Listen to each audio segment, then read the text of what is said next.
Breaking news from the Trump transition team. Trump shuts down 4 of his companies. Trump has shut down 4 of his companies connected to possible Saudi Arabia business venture. Remember, the word is possible.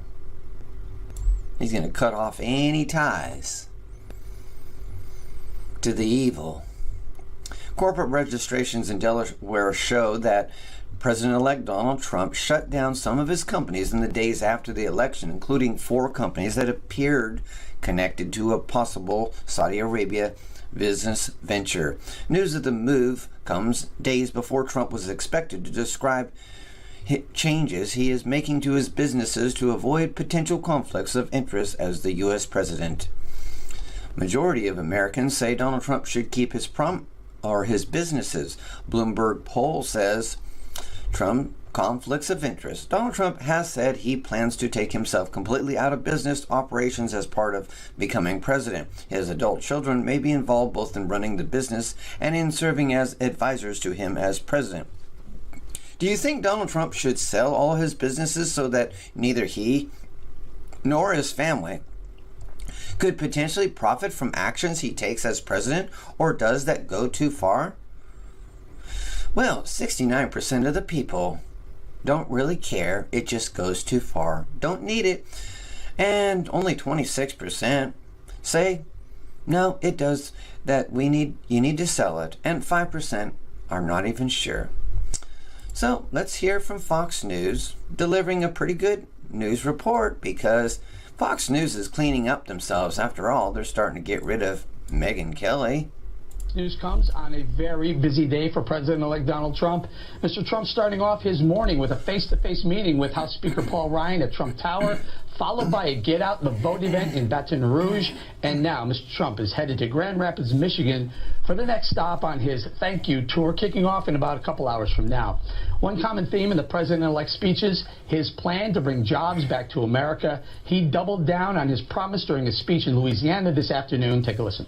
It's time to get help for the American people. We're going to get them into the labor market, and they're going to do a great job, and they're going to make good money. We're going to rebuild our country with American hands by American workers. My administration will follow 2 simple rules: buy American and hire American, okay? We have so many companies right now, although I think probably, if I would have said a couple of months ago, we have so many companies negotiating to leave, I don't think they're negotiating so fast right now. All right, KG, he promised to make America great again by bringing jobs back to America and keeping American jobs in America.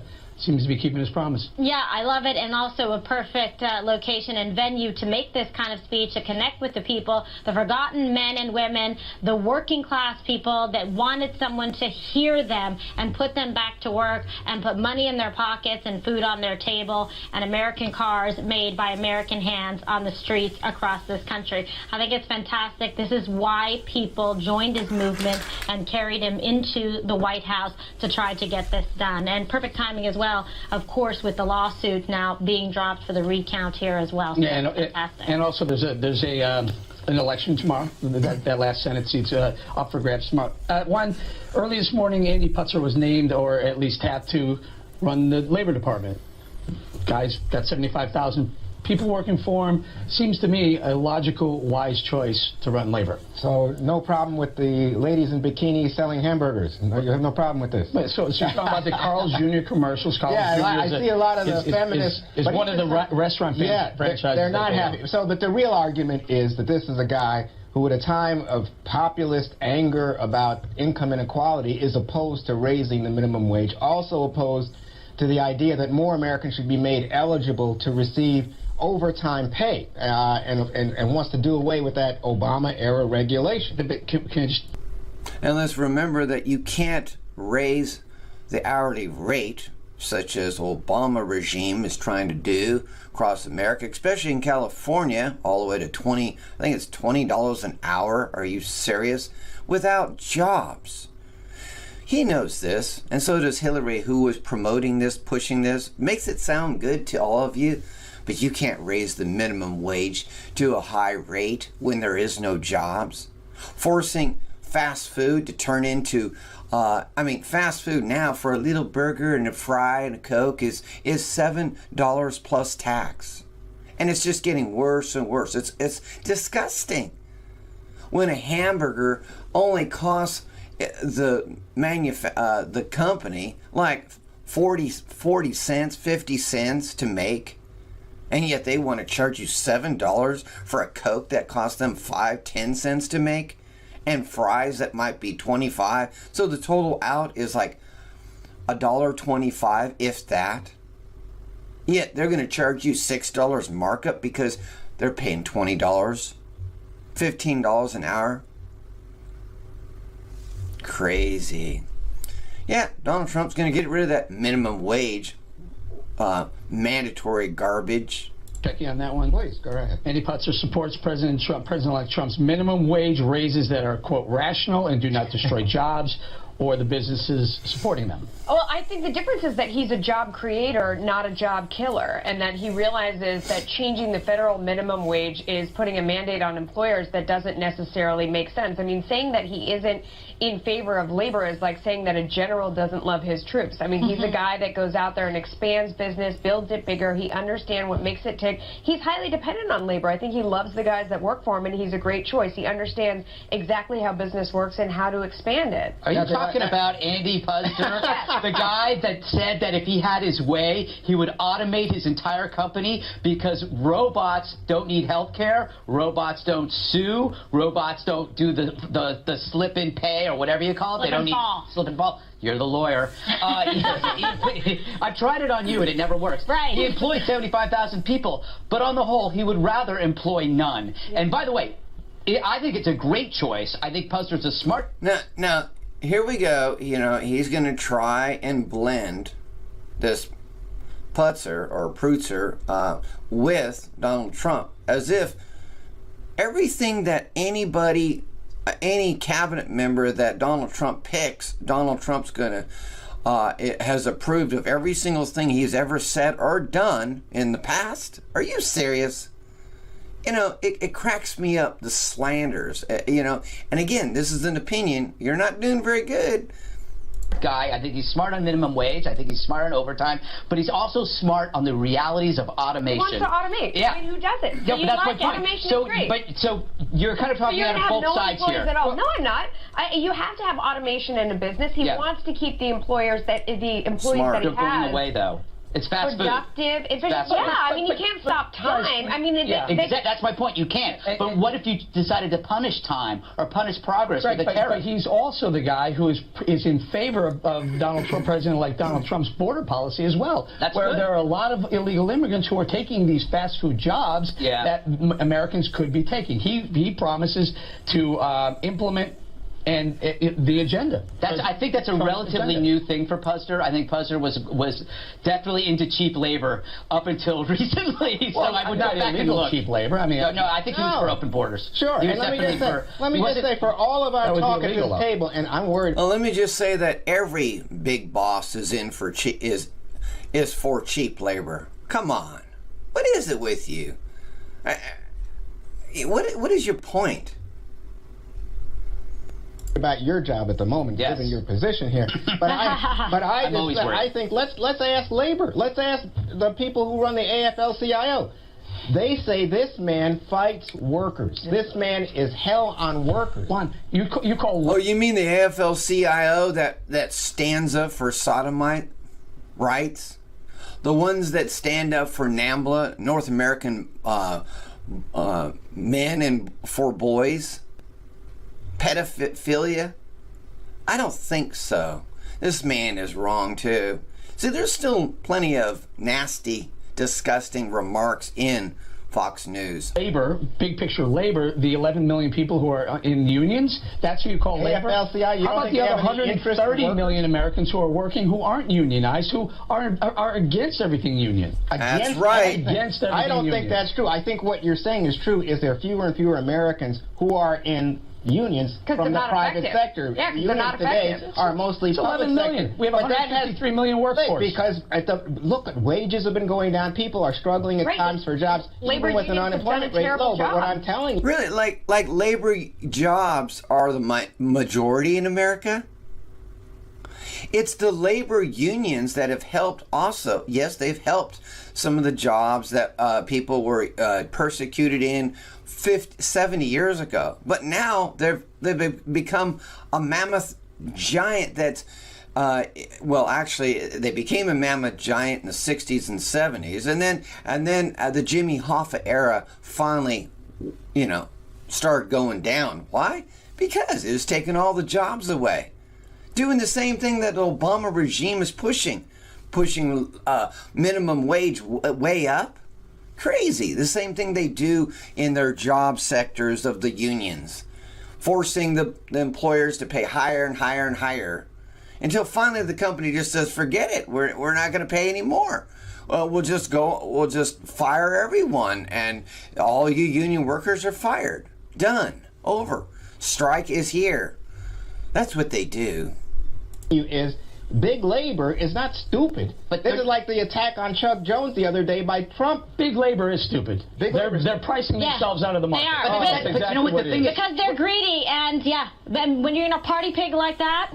But you know what? The choice of puzzler is telling you what the future is. The future is automation. Yep. So all this stuff about saving 1,000 jobs here and 1,000 jobs there, it's not going to stop automation, robots, artificial intelligence. Okay, can I It's tell you what not. the difference is, though? The automated factory is going to stay here, because Right. when it comes down to where they want to have their factory, I mean, of course CEOs would rather have it here. They can keep a closer eye on production. They know that the workers that are there are more efficient, are better. They need lower Good cost point. regulation, lower taxes, cheaper energy, because we're drill, and they'd rather have the factory here. Yes, the factory is going to have fewer workers, but you need some workers Those to run factories want- alongside but- those and robots. Those are higher paying jobs. But it'd be better than having the factories in China where they can't keep an eye on Right. it, where Well, a there's bunch of products are so much what good is leaking. it having another you would country? Say it's okay to apply tariffs to a company to keep them from going to China. No, I think that's his opening salvo in the negotiation. I think he's saying we're going to throw this tariff on, and I think that that's how you reset the negotiation. I don't believe it would ever come to that, or he would actually do that, but it's got to look like it's going to. Don't tell anyone in these factories that he's not going to actually do that, but I don't think he and is. the Carrier deal, that was a threat, but I'm not sure that they stayed. Or No, this is she's close, but not quite. The truth of it is that if you have more imports versus exports, you are throwing your money out to that country. Okay, you can't have a loss. Any country. So if you're going to have more imports, then you start bringing in tariffs. Okay, that's the way it works. So you don't bring in your national debt like Obama has been doing for 8 years. So you make sure your imports and exports are balanced, that the loss is very minimal. In fact, it should be a positive for America because we have more resources than any other country. Hence, that's why we're blessed by God, because we shared the gospel for many years throughout the world. Moving on. these jobs, the 800 jobs stayed because of that threat. I think it was because it was a good deal to stay tax-wise. They got tax breaks, they got incentives, they got investment, and What did Sarah Palin call it? Crony capitalism. And she was what did George Will say? Socialism. I would say George Will is completely off his game. Oh, Yeah, this black guy over here, I don't know his name. He's always coming off with something. Once in a while, he comes off with some common sense, but he crony capitalism. You sound just like Sarah Palin. I think George Will has a problem with You can't Donald say that. He's right. Because he's if talking about you lower conservative free market principles. Conservative free market principles say if you lower taxes, more corporations, we're going to hire more people. But then you don't need coercion to go along that. You're saying lower taxes as the carrot for the stick. He hasn't coerced anyone. He's not even president. He can't coerce anyone Okay, at all. so he never brought up 35% tariffs. He brought it up, but he didn't coerce. What he did do That's was a secure threat. You even said it was a threat. Carrots and Greg, sticks. You said it was a he threat. secured millions of dollars of tax incentives. That is what And carrier secured millions of dollars of Hold free on, money guys. from the No, state. it's their money. Who's the It's their governor of money. Indiana? It's Mike carriers' Pence. money. Mike Pence secured the $1 million of tax incentives. Why would the next guy say, give me some Of course they incentives? should, and hopefully they get it. This is not a system, an Do economic this. system. This is a great idea. Eric, this is what they call picking winners and losers. No, it's not. No. Why are you against companies keeping their own money? It's not Keeping their taxpayer own money. money. It's carriers' money. Right. It's Oh, well, their go for it. profits that Well, then they don't earned need Indiana's that they should money. be keeping. Yeah, they don't. It's Why not are you Indiana's asking- money. why are they It's not asking for Indiana's money? It's their money. They earn right. profits. They're giving less of it to the government. Okay, Business Yes. 101 during the break. Let's Okay, do Rudy. let's do this. Well, there you go. The chickens are cackling at Fox News. Well, what you have there is you have, the outsiders, the two of them, the African American on the left and the far right guy. They're both pretty much anti-Trump. Okay, they're in the middle. All right, time Okay, for some quick Friday but they're morning headlines for you. anti-Trump. First up, no child. And so you have this constant arguing, okay, trying to attack him. Trump is trying to fix the economy by bringing the jobs in. Well, let's damn Trump for bringing in jobs. Like, that makes any sense? It's so stupid. It's so stupid. Let's camp on Trump for bringing the jobs in before he's even brought the jobs in. And yet he's bringing the jobs already. You got 61,000 already promised coming in. It's so stupid. It's so stupid. Let's argue about labor rates before the jobs get here, so we can destroy the jobs before they get here. Anyway, those are my comments, and and you know what I really find amazing is that you see, instead of this mutual respect in these commentators, and that's what they are nowadays. They're not even reporters. This is a commentary. You see this continue bringing in 3, 4, 5 people, and they all sit there and talk at the same time. This is something we never saw 50 years ago on TV, when the TV was first brought out. Well, 65 years ago, okay, in the late 50s, in black and white. You never saw this kind of garbage. It was respect. You didn't have 3, 4, 5 people talking at the same time. But see, this is part of the mentality of media, is to encourage everyone to be disrespectful and talk at the same time. This is not of God at all.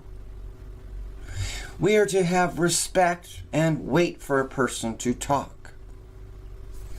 Anyway, so what happens is it continues to be into a charade of mess, of arguing. And nobody wants to listen to it. But not only that, but it encourages the people of the United States and the world to do the same. Sin encouraging sin. Not good at all. Those are my comments. Thank you for listening. God bless.